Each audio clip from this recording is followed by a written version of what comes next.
So guys, today in this video we will know how you can make blank comments on Instagram, and that too using a very simple trick. For this, first of all you have to search Aditya Gyan in the browser.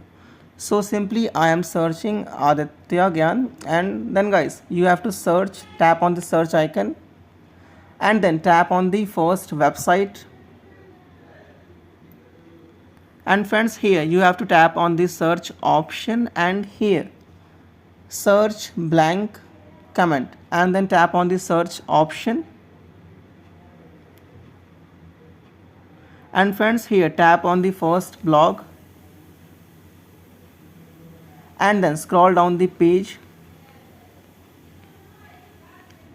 Here you have to tap on the third option and simply tap on this option because this part is empty. So simply tap on this part and tap on the copy option and copy that part.